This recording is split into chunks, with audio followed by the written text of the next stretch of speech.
Are you dreaming of visiting Switzerland? Planning a trip to Switzerland is very exciting, but it can also be overwhelming.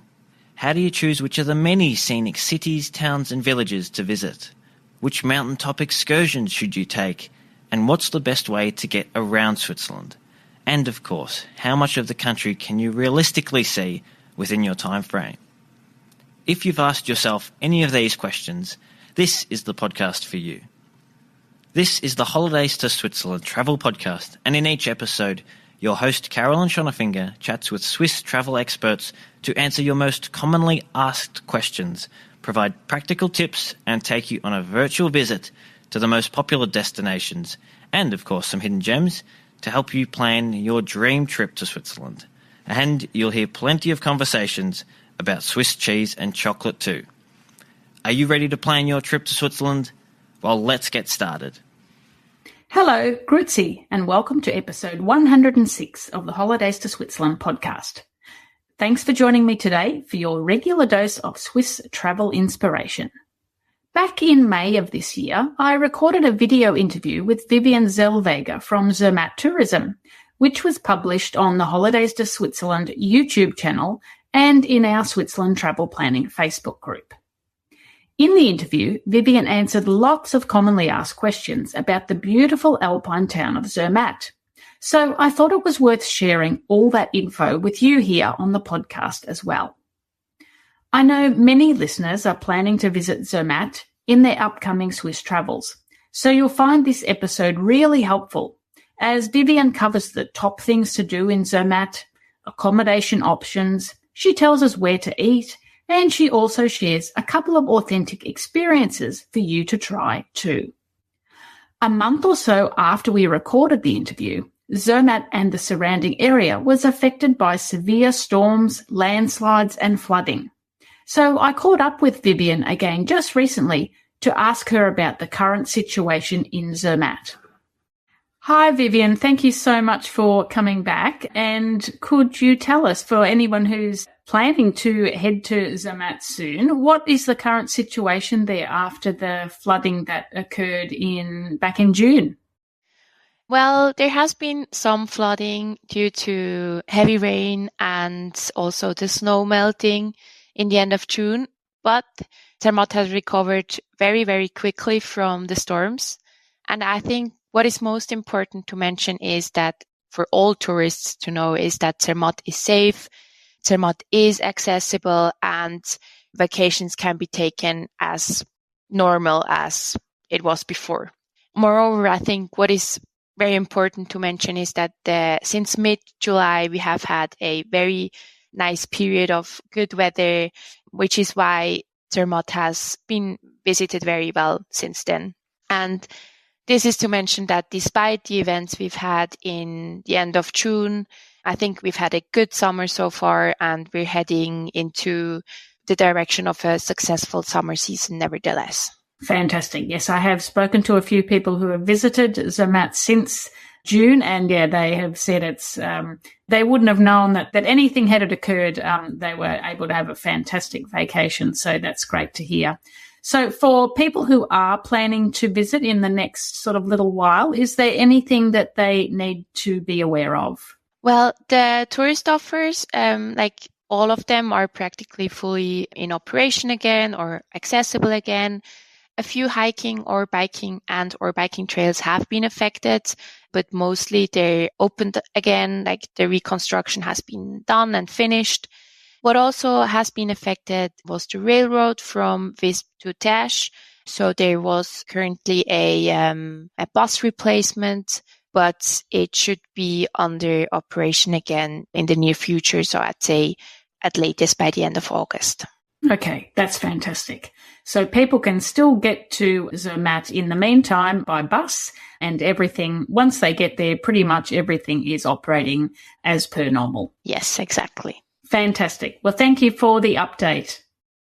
It's fantastic to know that Zermatt has recovered quickly from the natural disaster. Now, here's my full interview with Viviane with all her tips for visiting Zermatt. Welcome to you, Viviane. Hi. Thanks for introducing me, and thank you for your time to talk about Zermatt. Oh, I'm very much looking forward to it. For our audience who haven't been to Switzerland before and perhaps are just in the starting stages of planning their trip, whereabouts actually in Switzerland is Zermatt located? Well, Zermatt is located in the canton of Wallis, so it's right at the bottom of Switzerland, at the border to Italy, and it's located at the foot of the Matterhorn, the very famous Matterhorn mountain, at above 1,600 meters above sea level. And I always say it's like you can either fly into Zurich or fly into Geneva, and from both of the airports, it's about a 3 to 4 hour train journey or journey by car to Zermatt. Okay, wonderful. Now, you mentioned there the different ways to get to Zermatt. Now, it is a car-free village, and I imagine that most visitors probably arrive by train.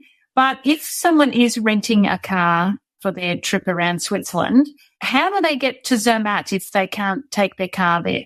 Good question. Well, Zermatt is car-free, and there is the option to leave your car in Dash. There is a car terminal, and from Dash to Zermatt, it's about a 15-minute train journey up to Zermatt. There is a very convenient shuttle train that runs every couple of minutes. But of course, there's also the option to take a taxi up to Zermatt, but I'd recommend taking the train up to Zermatt. Yeah, great idea. Now, because it's a car-free village, is walking the only way to get around? Because I know I've been there myself, and it is probably a bit bigger than most people imagine. So for those people who are a bit worried that they might have to walk long distances, is there any other way that they can get around the village? Well, walking is, of course, the main way to get around, but there are other options, such as there are little electric cars that can either be like the hotels, they own their electric cars to transport their guests from the train station to their hotels. And also there are electric taxis that you can just call and they come and pick you up wherever you need it.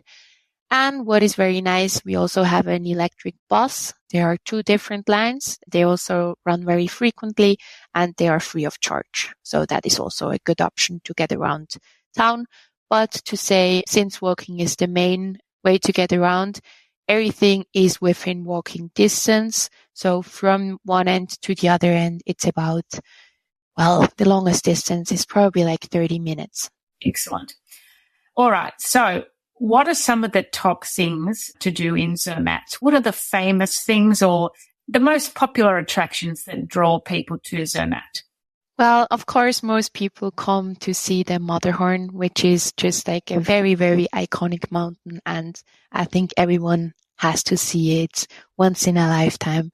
But of course, there are numerous other activities and very nice experiences.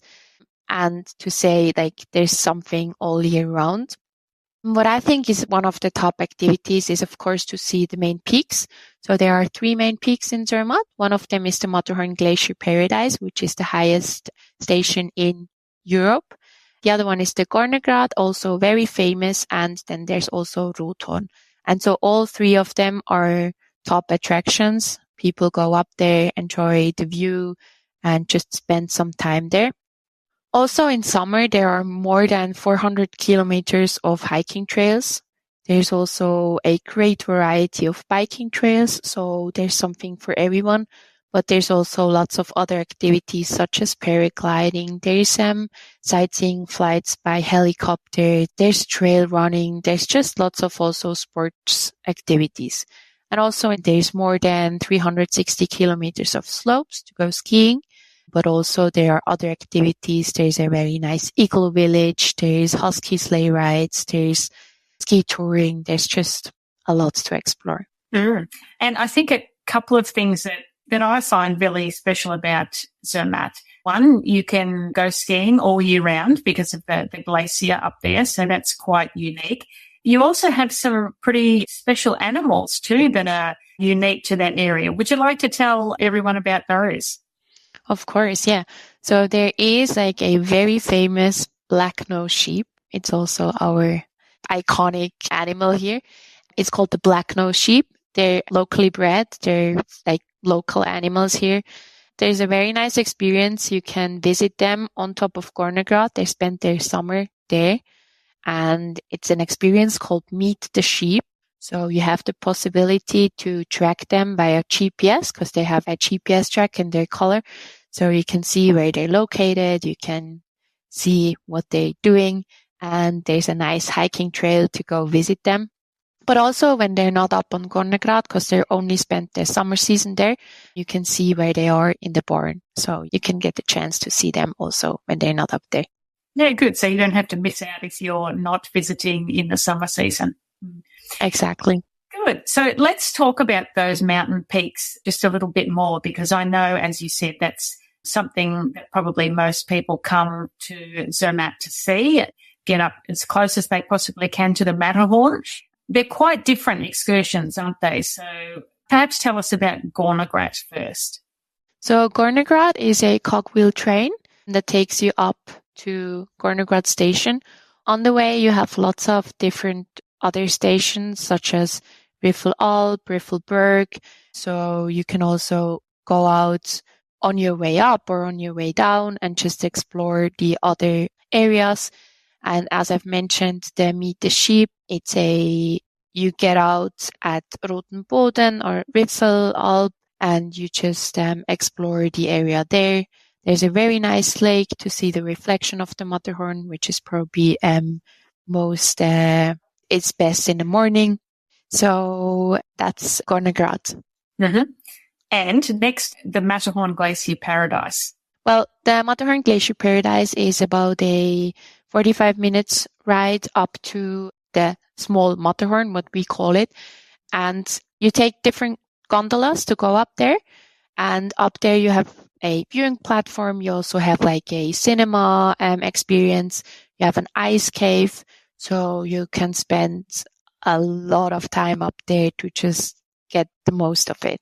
And what is very nice to see on your way up is that you can see the Matterhorn from different angles, which makes it very special. Okay.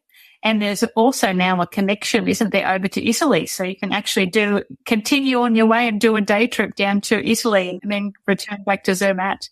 Exactly. So it's our brand new product. It only opened up in summer 2023. It's called the Matterhorn Alpine Crossing. And so it's a new gondola that connects the Swiss side with the Italian side. And now you can go from Zermatt to Italy in 90 minutes, I say, like more or less, depending on what station you go out and explore some more. But in total, it's about 90 minutes. So it's the perfect experience to go from Switzerland to Italy, do a one-day trip and just go back for the evening or however you like. And it's also very special because you see the Matterhorn from very different angles. And that is really a great experience. Before the new Matterhorn Alpine Crossing opened up, you could already go over to Italy, but only on skis. So it was only possible during the winter times when the whole ski area was open. Right. Okay. So now with the crossing, it's possible to do that all year round? Yeah, it's possible to do it all year round. Yeah, fantastic. All right. So what about the third peak that you mentioned, Rothorn? The third peak, Rothorn, is also very famous. It's another area. Maybe you've heard of Suneka, which is the middle station. This area is very, very famous for hiking. So maybe you've heard of the 5 Lakes hike, which is one of the most famous hikes in Zermatt, where you get to pass by 5 different hikes. And also this is such a nice experience to just enjoy some hiking trails in Zermatt. Mm-hmm. And I think there's some kind of adventure type activities at Rothorn too, is there? Like mountain scooters or mountain carts or something that people can rent. Is that right? Yeah. So from Suneka, you have the possibility to also rent some mountain carts to just go down and enjoy some fun. Okay, so people who want a bit of an adrenaline hit, perhaps that's a good option for them. Exactly. Yeah. Now, of course, one of the great things about visiting Zermatt, or something that you must do, is just to have a wander around the village, because it's just so typically Swiss. I think it's what everyone imagines a Swiss village would look like, with those beautiful wooden chalets, and in the summer there's the flower boxes with so many colourful flowers in them. It's so good. Shopping, of course, is very enticing when you're in Zermatt. But what about if people are looking for a special souvenir or they want to taste Swiss cheese or Swiss chocolate? Are there any specialty shops there that they should make sure to visit? Yeah, so of course in Bahnhofstrasse, our main street, there are so many shops, like all the big brands are there, and also the famous Swiss chocolate brands have their stores there. And what I really like is there is a local bakery called Fuchs, and they have a very unique chocolate Matterhorn. It's very, very tasty, and I always tell my guests that they need to try it. At least they have like a very nice souvenir from Zermatt. Regarding cheese, there is a local cheese manufacturer. They are a bit uphill, but it's within walking distance. You can visit sometimes, like when they're there, you can see how they make their cheese. And they also, what is very nice, they have a fridge where you can buy their products. So even if the manufacturer is closed, you can still buy some nice cheese. And of course, there's so many restaurants that offer different types of cheese fondue or raclette, or so there's lots of opportunities to try cheese. Hey, good. So probably everyone's familiar with the Toblerone with the Matterhorn image on it, but when you're in Zermatt, you should go to Fuchs Bakery and buy an actual chocolate Matterhorn. That's something quite unique. Exactly. So when people are planning their visit to Zermatt and they're looking for accommodation, is there a particular area or particular part of the village that you recommend they stay in, or does it really not matter? Well, I think it really does not matter where in town, in which area you stay. From like wherever you stay, since everything is within walking distance, you can experience all of it. Of course, like staying on top of, for example, Gornergrat at their hotel, or Riffelalp, there's a hotel, but also staying at Furi, which is a bit higher up on the mountainside. These could all be very, very nice experiences if you're not looking to stay in town. Okay.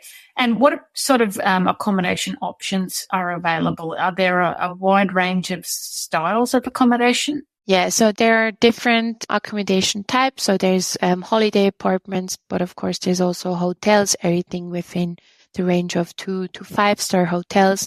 There are very different kind of hotels. So there's like the traditional Swiss style hotels, like the chalet type, and like everything with their wooden interior and just very Swiss-ness style hotels.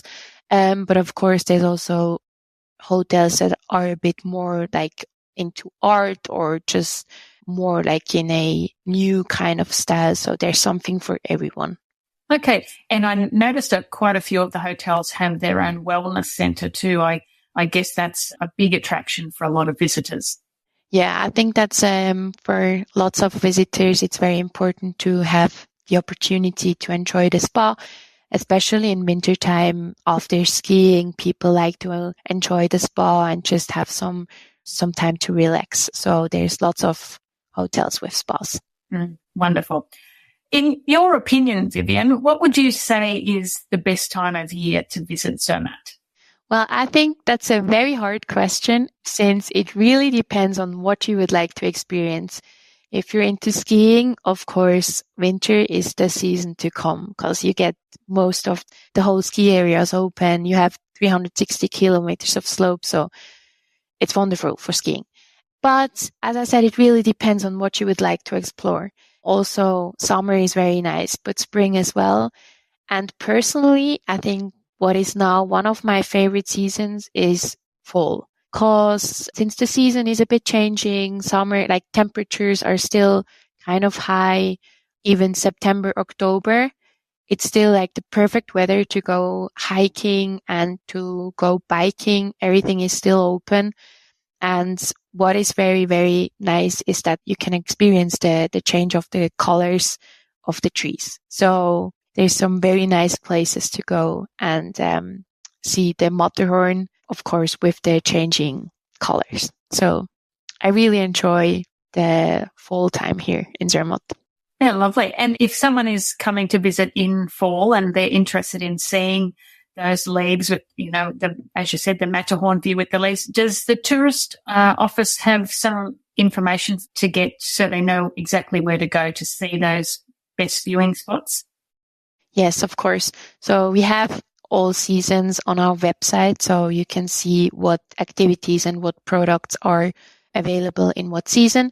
And also our staff at the information center, they're always more than happy to welcome our guests and explain them where to go and to get the most out of their stay.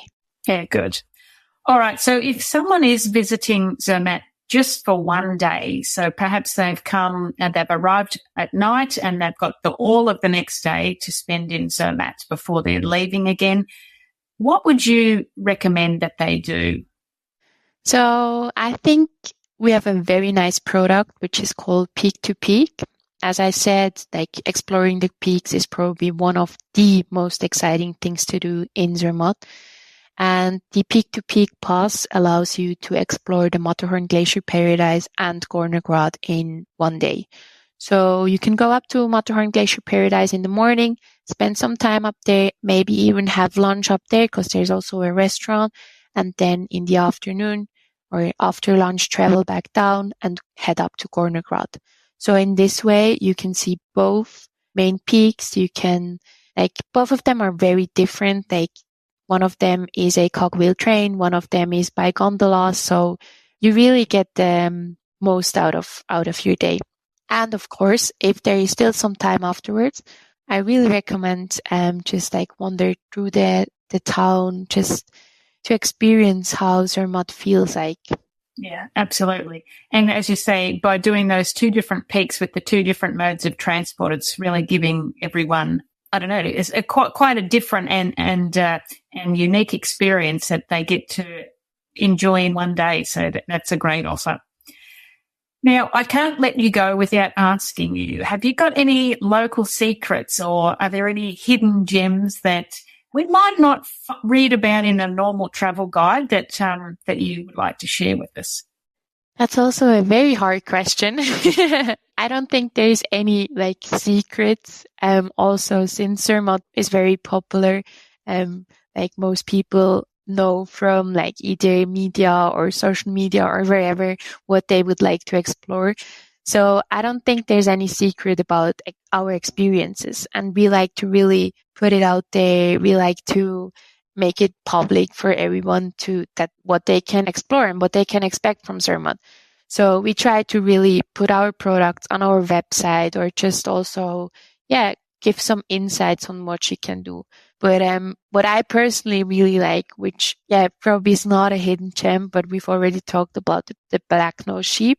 So I think it's a very unique experience to go and visit them on top of Gornergrat. I visited them a couple of years ago and it was... you did? I took so many photos. Yeah, it just gives you a good feeling to just go and meet them, and you can see the small ones. And so just very nice experience for young and older people, for everyone. Absolutely. Absolutely. So is there anything else that someone planning a visit to Zermatt should know? Well, I think most important thing is to make sure to check out lots of our culinary delights, because Zermatt has one of the greatest densities of gourmet restaurants in the Alps. So there are so many nice restaurants, even Gomio or Michelin star certified restaurants. So there's really something for everyone. And of course, with the kind of Swiss, there's lots of Swiss traditional dishes, but also other types of cuisine. So I really recommend to make sure to enjoy lots of nice dishes, explore the restaurants, and also enjoy some time on either on the mountains in a restaurant on their sun terraces, just spending some time with family, friends, or whoever you travel with, and enjoy some good food in the mountains. Good food and making memories while you're looking at that beautiful Matterhorn. Exactly. Enjoy the views and enjoy the food. Well, thank you very much, Viviane, for sharing all that with us today. Where can people find out more information about Zermatt?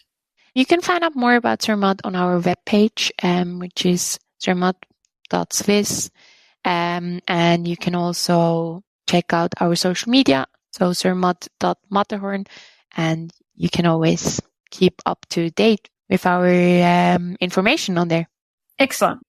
Thank you again. I hope we've encouraged and inspired a lot of people to visit Zermatt. Well, I'm sure already lots of people planning to visit Zermatt, but I hope we've given them some good information there to help them plan their trip and make the most of their visit.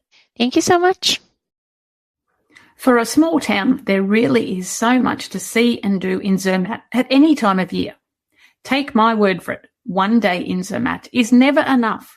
So if you can, I recommend staying at least 3 nights so you can experience a variety of activities.